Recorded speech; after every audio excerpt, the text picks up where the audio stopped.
Next, I want to move on and welcome our keynote speaker, Dr. Delphine Farmer from Colorado State University. Dr. Farmer is an associate professor in atmospheric chemistry at Colorado State University, and her research focuses on outdoor atmospheric and indoor chemistry with an emphasis on understanding the sources and sinks of reactive trace gases and particles and their effects on climate, ecosystems, and human health. Dr. Farmer earned an MS in Environmental Science, Policy, and Management and a PhD in Chemistry from the University of California, Berkeley. And today she's going to share some of her work on particle dry deposition and lifetime. Welcome, Dr. Farmer.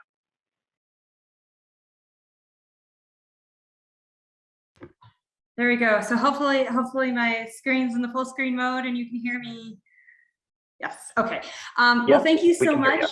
Great. Thank you so much for the invitation. I'm really excited to be here and participate in this meeting. This is such a wonderful group of people thinking about such interesting problems. So what I'm going to do for the next 20-25 minutes is tell you a little bit about some of the work that my group has been doing, thinking about particle dry deposition over different surfaces. And I wanted to start with these two pictures that you see. On the left is a ponderous pine forest in the Rocky Mountains of Colorado. And on the right is a grassland site. It's actually an alfalfa field at the Department of Energy's Southern Great Plains site in Oklahoma. And the thing I find amazing about these photos, and honestly, every time I look out the window, is just how different Earth's surfaces can be. And I really want to think about how different processes can occur on these different types of surfaces, and then how that can have some very substantial impacts to ecosystems and to climate. So what I'm going to do is tell you a little bit about the work that some folks in my group have been doing. I really want to highlight a few individuals, and you'll see them come up. Ethan Emerson was a PhD student of mine and now works at Handick Scientific, and he's really helped me think about particle deposition and the processes. And then Aaron Bodeker is a current PhD candidate who's also picking up the torch of thinking about different processes and how they impact deposition. So there we go. So the reason I think about this is that I'm always thinking about changes in the chemical properties of the atmosphere. So I'm a chemist by training, and much of my group spends their time doing mass spectrometry measurements. And we think about how different chemical, the chemical composition changes and how this impacts optical properties and air quality. But fundamentally, all of these different, everywhere we look around the world, the climate, ecosystem, or human health impact of any trace gas or particle.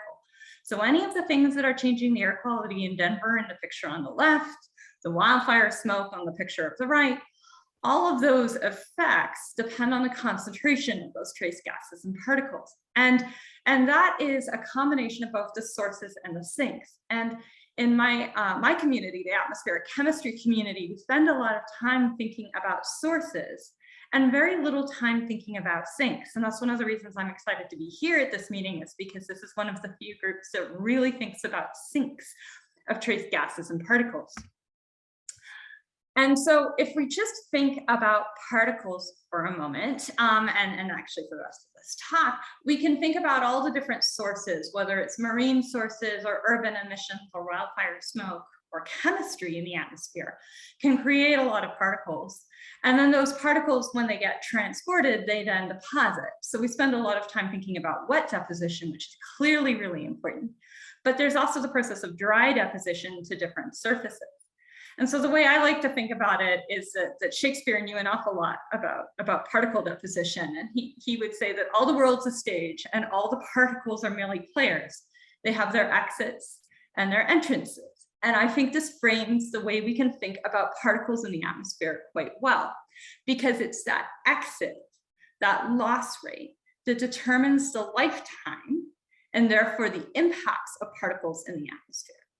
And I think that really understanding that loss rate, that exit from the atmospheric stage, is essential. But I'm not the only one who thinks that it's essential. It turns out the particles well, we know that particles are the strongest contributors to uncertainty in radiative forcing estimates.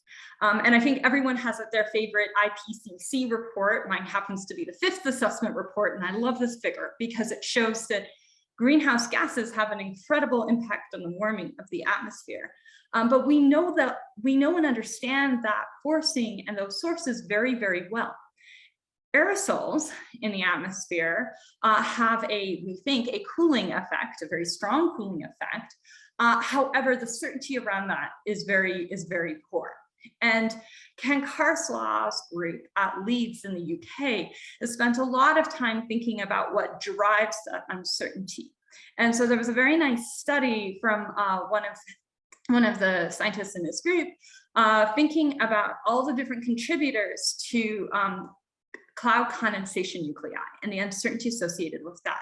So these are the particles that then nucleate clouds, which of course changes the albedo of the planet. And in this study, what you see is that dry deposition of accumulation mode particles. So those are those submicron particles. You can think of them being from about 100 nanometers to about 1,000 nanometers. That dry deposition rate is actually the most uncertain component in thinking about cloud condensation nuclei in climate models. And so this really struck me, this point, because it highlights so many different sources, and yet the biggest uncertainties are in the dry deposition. That lack of particle dry deposition certainty is really driven, I think, in part by our lack of measurements. And there are very few observations of size result particle deposition. And so I want to highlight a really nice set of figures that my PhD candidate, Erin Bodecker, made. And what she did was pull a huge amount of literature. And I just realized that the slides cut off a little bit. But what you should see from this is if you look at different types of surfaces, whether it's grasslands or forests or oceans or ice surfaces, there's not a lot of measurements out in the literature. And I think this really highlights the challenge in constraining these measurements. And so a lot of the work that my group has been doing is trying to make observational constraints to think about the processes that drive the particle removal from the atmosphere. So what are the processes that drive particle deposition? So Erin put together this beautiful set of slides, and I'm shamelessly gonna poach from them because I think this really highlights how we can think about particle deposition. So the classic way to think about particle dry deposition is to think about certain components. So the first one is gravitational settling. So particles get pulled to the Earth's surface by gravity, and that of course has a size dependence and is a stronger impact for larger particles. Then for the very small particles, we can think about Brownian diffusion. So this is how particles move through diffusive processes to surfaces and then get lost. And this of course is more important for the much smaller particles. Then there's impaction, so that is particles moving against air currents and hitting surfaces, like a leaf. And then there is interception. And interception is the concept that particles will move along with airflow around different surfaces, and then through that process, interact with those surfaces. And interception has historically thought to be relatively unimportant, and we'll come back to that. But each of these different processes is known with more or less certainty. Gravitational settling being pretty well understood. I'm not going to argue with Newton about that, but these other processes are a little less well constrained. So from my perspective, we clearly need more observation of size result particle fluxes over different surfaces. These measurements have historically been very difficult, but there's an emergence of new instrumentation that's available. So what my group has been doing is using an optical measurement technique called an ultra-high sensitivity aerosol spectrometer. And this measures particle number concentration in 99 size bins between about 60 and 1,000 nanometers. And we can couple this with a sonic anemometer to make measurements with an eddy covariance approach. So these are very rapid measurements, and we get a lot of time resolution. We can also let measurements go for quite a long period of time, weeks, even months. Eventually, we're hoping to do this for even longer. So we can accumulate some statistics. So what we're going to do is use two sets of size-resolved particle flux measurements to constrain deposition models and to really think a little bit about their processes. So the first one is a set of data taken at Manitou Forest in Colorado. So this is a US Forest Service site here in the Rocky Mountains. And we have 4 seasons of data, so a very extensive data set of several months. And then we have measurements from the Southern Great Plains site in Oklahoma. And this is only 6 weeks in 2016, but it's in the summer. And I just want to highlight, again, the students who did the vast amount of work. I merely get to report on their data sets. So Holly DeBolt collected data at Manitou Forest. And then Ethan Emerson worked at the Southern Great Plains site. And this was a collaboration with Gavin McMeeking at Handick Scientific. And that was in part driven because we were also making measurements of black carbon deposition, both wet and dry deposition. And Gavin's a real expert in thinking about black carbon measurements. So when we took all the data and we put it all together, Ethan Emerson showed up in my office with this figure, and we looked at this data, and a few things made sense. So what we're going to look at are figures of deposition velocity on the y-axis, and then particle diameter on the x-axis. So we can look at, so obviously we're only going to show data points, and so those are going to be circles or diamonds of data between about 60 nanometers and 1,000 nanometers binned into various groupings. And what we see, well, one thing made sense. What we see is that there's higher deposition rates over a pine forest than there is over a grassland. And that makes sense because there's more surface area, there's a higher leaf area index in a pine forest than in a grassland. So you can definitely see that impact on particle removal rates. But what was disconcerting to us was that when we looked at this deposition velocity, we saw an increase in deposition velocity with size. And when we looked at the model predictions, the parameterizations that are very commonly used from Zhang et al., which are really based on Slim's work and a whole amazing series of pieces of research thinking about dry deposition modeling, we see the opposite pattern. So this was initially very disconcerting because it suggests that the parameterizations, well, either our observations were wrong or the parameterizations weren't capturing the observations. We spent a huge amount of time thinking about quality assurance and quality control. And then we went back into the literature and we got a little bit of reassurance. And so the first thing I want to show is this plot. You can see the red are the data sets from the forest that our group had collected. And then all the other dots are various data points from other measurements in the literature. And this was very reassuring because our data was obviously very consistent with the literature, but inconsistent with some of these very widely used parameterizations. We were not the first people to notice this by any stretch of the imagination. Petrov and Zhang had very much highlighted this, as had a really fantastic paper by Saylor et al. That really demonstrated that there's a consistent mismatch between observations and models of particle dry deposition.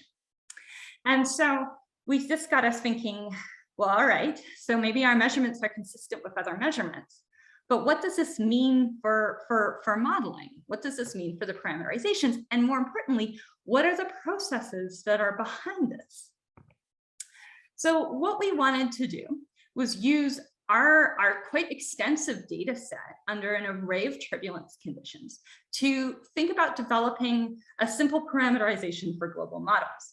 And we weren't prepared to start from scratch, so we thought about revising existing parameterization, but we also wanted to think about what processes were underlying that particle dry deposition.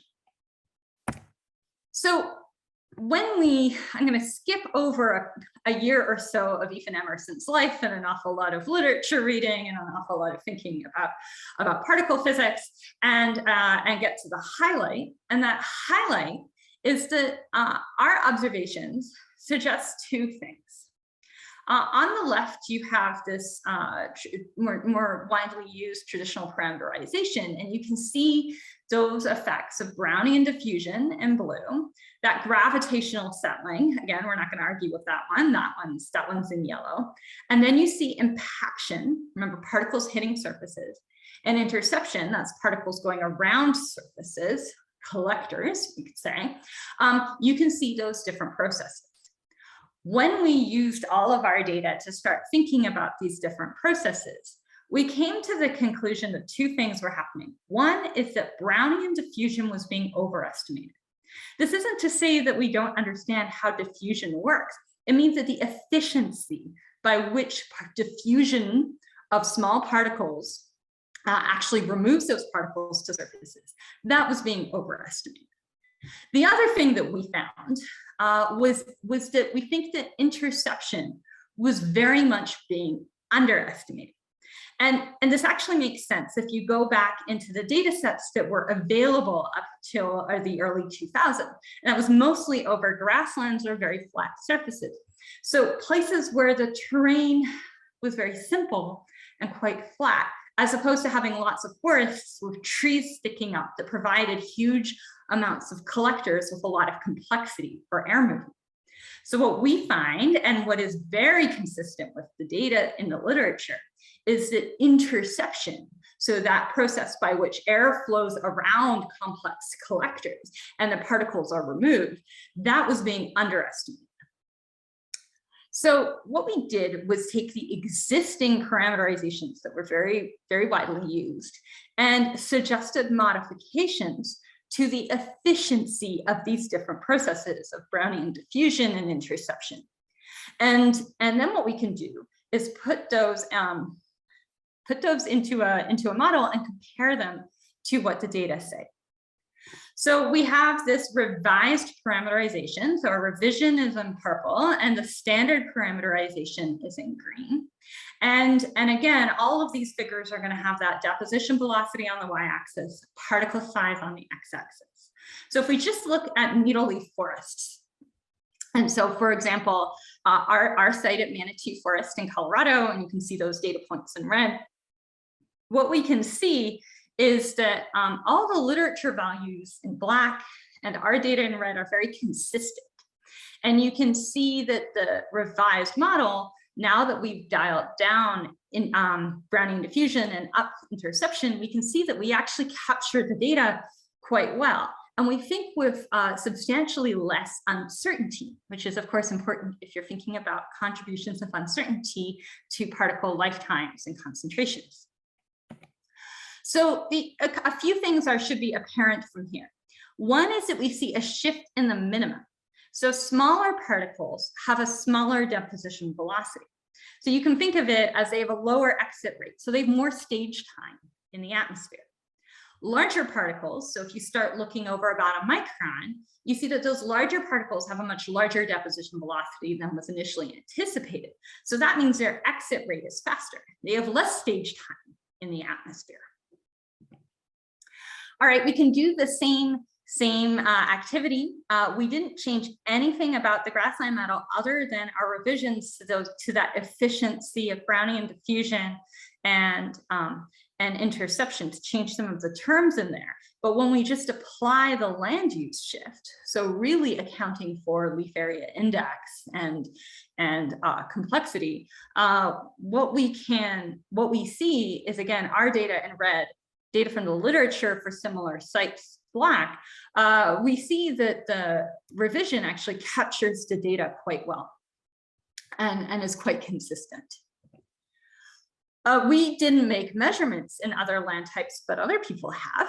And so we can look at different types of land cover. So broadleaf forests, water sites. I want to emphasize that there's very, very few studies over oceans and the data are very limited.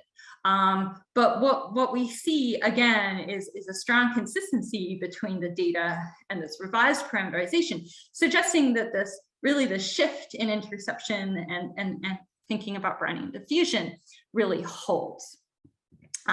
One note, because the water surface change looks quite different, I want to remind you that there's no interception term when you think about water surfaces, at least in any of these models. Those changes are really driven by that Brownian diffusion term. But again, I want to emphasize that oceans cover a vast amount of the planet, and yet they are very poorly understood from a deposition perspective. And we obviously weren't able to make measurements over water. Okay, so these are something about what we've learned about the processes. I have about 5 minutes left to talk, and I want to tell you a little bit about how these processes of dry deposition can impact climate and particle concentrations. So we have these shifts.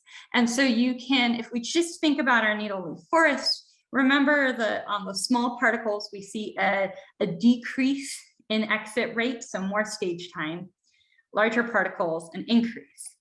So what we did is we talked to some of our colleagues here at Colorado State University. Anna Hodshire, Kelsey Vilsbach, and Jeff Pierce are up in atmospheric sciences. And what they helped us do was take these revisions of the parameterizations and see what the effect was in a chemical transport model.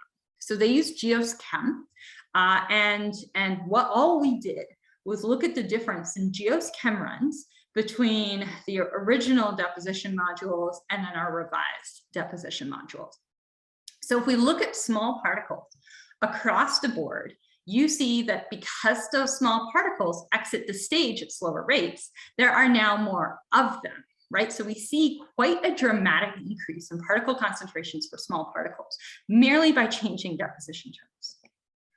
If we look at much larger particles, you see a quite different story. And again, if we can you just focus on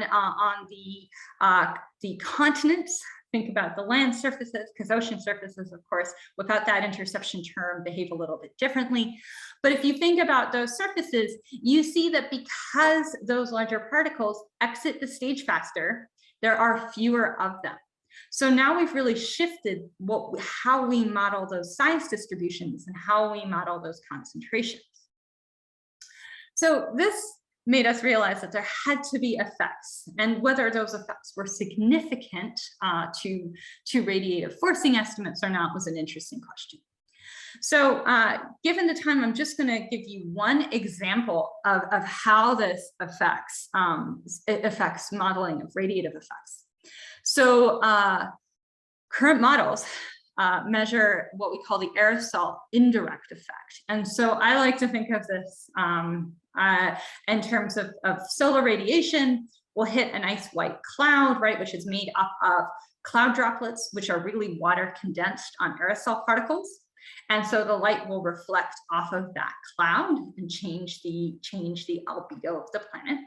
If you make clouds where there are more particles, you have more cloud droplets, but they tend to be smaller. That tends to make the clouds more reflective. Okay, so this is our aerosol indirect effect in a very, very crude way. If we actually run this in the model properly, really Kelsey Vilsbach at CSU runs this model very carefully. What we find is that merely changing the deposition parameterization, just changing those diffusion and interception terms on a global scale actually has a massive effect on the aerosol indirect effect. And it has a quite substantial effect in watts per meter squared on the aerosol indirect effect, even just over Earth surfaces. And for reference, you can see the IPCC cloud aerosol effect. It is now a few weeks out of date since there's a new assessment report, but on the order of -0.5, 0.6 watts per meter squared. So these are comparable. These are very substantial changes to those aerosol effects on climate. So all of this to really say that the deposition processes really matter to climate and to health predictions. As Shakespeare said, particles that sometimes are masters of their fate, and their fate of dry deposition is one that we are now, I hope, beginning to understand just a little bit better. Of course, we thought about this from not just the indirect effect, we also thought about aerosol direct effects. We thought about PM 2.5 measurements, which impact human health and the air that we breathe. But all of this really suggests that dry deposition is poorly understood, but has a very strong effect. It can be incorrectly captured in models, but the more observations we have, we're going to be able to do better and with less uncertainty. My last note I want to make is that we're currently, right now, Aaron Bodecker is up on the North Slope of Alaska, packing up a field site that we were up on the, in Utqiagvik, we were measuring particle deposition rates as the surface changed from tundra to a picture from last week of an awful lot of snow cover. And so we're trying to figure out how to fill in the gaps of our aerosol deposition understanding. And I think more measurements being a really key way to do that. So with that, I want to thank you for your time, and I'm going to put up a few key take-home points that dry deposition really influences the lifetime of particles, and that from my perspective, interception is a very underappreciated process. Finally, I want to acknowledge both NOAA and DOE for funding, and then the incredible group of people and extensive group of collaborators that we've been able to work with to think about these different processes. So with that, I'm happy to take any questions.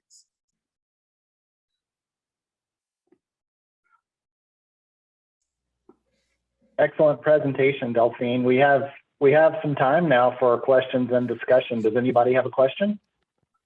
Hi, John, it's Leming from here. Can I make a few comments? Sure, go ahead, Leming. Hi. Firstly, I want to say it's excellent work. It's the revised parameterization is actually what I hoped for and what I was trying to do, but I hadn't yet got a chance to do. I just want to make a few comments on this work. I'm glad that you have improved these existing widely used models. Basically, you revised the model basically based on my 2001 version and also the 2010 version my postdoc and I did at that time. One point is that the 2009 version was developed, published in 2001, but was actually developed in 1996 to 98. At that time, there were very limited field measurements, especially for the size resolved flux. So it's good to see more rich data available.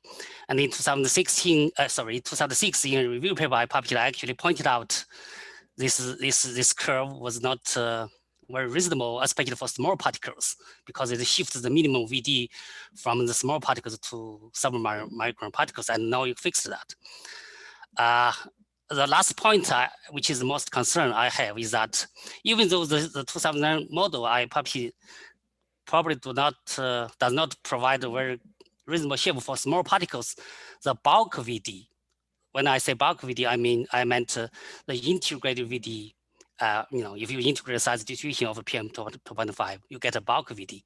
That bulk VD seems to be very reasonable based on recent several publications that I'm aware of. And now for climate studies, the number concentration of particles are very important, as you showed in your paper, which means you change the size distribution for a size, you change the depth velocity for small particles, you get a higher number concentration. But from air quality modeling perspective, from the community, deposition communities, the bulk deposition might be more concerned. So my question is that, have you actually compared the bulk VD from your model and my model? When we see a better shape, we also want to see the bulk VD predicted by the model would also give a reasonable depth velocity for fine particles and also for coarse particles, because it changes the shape of the curve. Have you done that practice? Thank you. So I think I caught parts of that, and I really appreciate your comments, because obviously this work has been your work has been absolutely foundational to everything that we're doing, and I hope I can emphasize just how much what this really is driven by is these new observations, which over more complex ecosystems, which have really allowed us to think about these different processes. And as I say, very few observations were available until the 2000s. So I really appreciate your comments. So I think these questions about PM 2.5 are interesting, and I didn't entirely, I broke up a little bit for me in there, but I think what you were asking was about the about how well our observations will compare to bulk measurements of deposition, and that I will say is not something that we've really been looking at too much, because of course bulk deposition is driven by particle mass, which looks at slightly different size ranges. So we've been looking at more of these particle numbers, which drive that size distribution. So we haven't gone too far down that path. We have spent some time with Jeff Pierce thinking about how measurements of PM 2.5 actually compare and how big those differences are, because if I go back for a moment here, if you look at the figure on the top right, you can see the percent change in PM 2.5 that we predict with the original versus this revised parameterization. And you can see that these changes can be on surfaces are on the order of plus or minus 10%, depending on where you're looking at. So one of the real challenges in thinking about PM 2.5 is that the changes that we predict are often within A, the uncertainty of measurements, but B, the uncertainty of all of the other sort of knobs that we have in models to predict particle concentrations. So if you think about all of the other sources, and as I say, most of the atmospheric chemistry community has been thinking about different sources. There are many, many knobs to change in these models. What we're doing is saying that if you change that loss rate, the exit rate, then you can have a really large effect. So I think there are a lot of places to think about whether or not the problem is in the deposition rate, or is the problem in some of the sources that are driving the models, and how well do we understand those, and how do you think about the relative uncertainty? So I think there's a lot of room for more thought about this problem, and I really appreciate the comments, and I hope that we'll have more of a chance to talk offline about this. Okay, thank you. All right, we have one question in the chat and a comment. And the first is a question from Sarah Lance. Great talk, thanks Delphine. I wonder how particle charge distribution fits into the conceptual model for deposition. Seems like electrophoresis could be part of the interception process. Yes, so I will say that to Sarah Lance, I think that's a really insightful question, and one that we have been struggling about how to think about. And so obviously particles with different charges, there are electrostatic forces that could impact the removal. And so I started going on a deep dive into thinking about ambient particle charge distributions, and there's very little information on that in the literature. And so then we just don't have the capacity right now to think about how electrophoresis could impact removal rates. And so my gut instinct is that it's actually a really important component, but we just don't have the data yet to think about it. So it's something I think is a really exciting direction. I will say there are also other processes. One that Aaron Bodecker has been thinking about is thermophoresis. And we see some hints in some of our data that there are actually thermophoretic effects when you get really strong temperature gradients on surfaces, say before and after snowfall. So I think there is a huge amount to discover and to think about these processes. It's such an interesting problem, and I hope other people will start thinking about this along with Ling and myself. So real quick, the comment in the chat from Rick Saylor, very impressive work, Delphine. I hope you can continue making these kinds of observations over all sorts of surfaces in various locations. And Rick makes a plug for his site in Tennessee that could be an ideal location for deciduous forest measurements.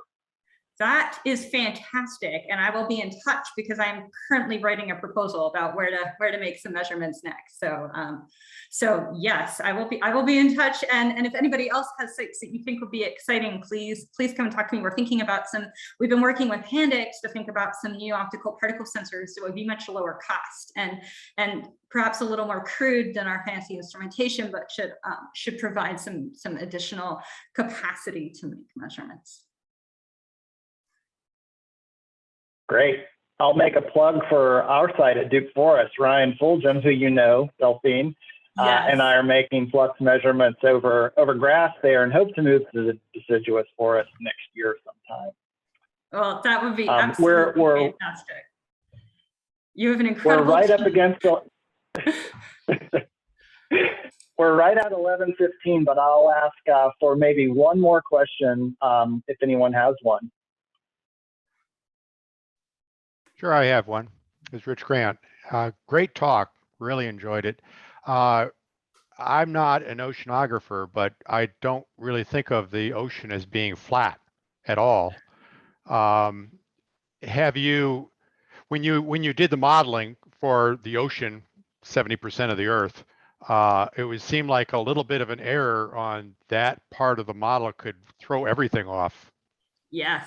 Yes, this has been nagging at me very seriously. And I think it's because I've been having exactly the same question, that when you have waves, I don't know that we understand how particles interact. And oceans are really challenging to think about because, of course, there's a massive source term at the same time as you have a sink term, because those waves are releasing sea spray aerosol. And so those measurements can be quite hard to interpret. So we're hoping that maybe things like measuring through black carbon might help think about those deposition rates. But that is a really great question and one that's hard to think about. And of course, doing flux measurements over the ocean is tricky, because when people do this on ships, they have to account for an awful lot of for the ship movement as well as the ocean. So there's a group at NOAA that's become real experts at thinking about this problem, but even there they've really struggled to think about the deposition rates. So I think the oceans are a really big question, and are obviously a very large component when one starts thinking about climate effects. All right, I'm going to read two more last comments in the chat, and then we're going to take a break. Glenn Wolf notes that ocean exchange parameterizations often include a wind speed component that maybe accounts for some wave effects. Yes. And Lei Ming has a comment: if you integrate your size resolved VD over PM2.5 size distribution by assuming a log normal distribution, as was done in Zhang and Hay 2014, you can obtain a bulk VD and then know how these models agree or differ, which is important for the air quality community, kind of reiterating some of the discussion. Yeah, that's a really great point. We'll look into that. Thank you so much for both those comments. Well, thank you, Delphine, for a great presentation and for opening our science symposium with a very important topic with wide-ranging impacts that links measurements and models and global effects, connections to climate. Thank you very much for your effort there, and we'll leave the chat open.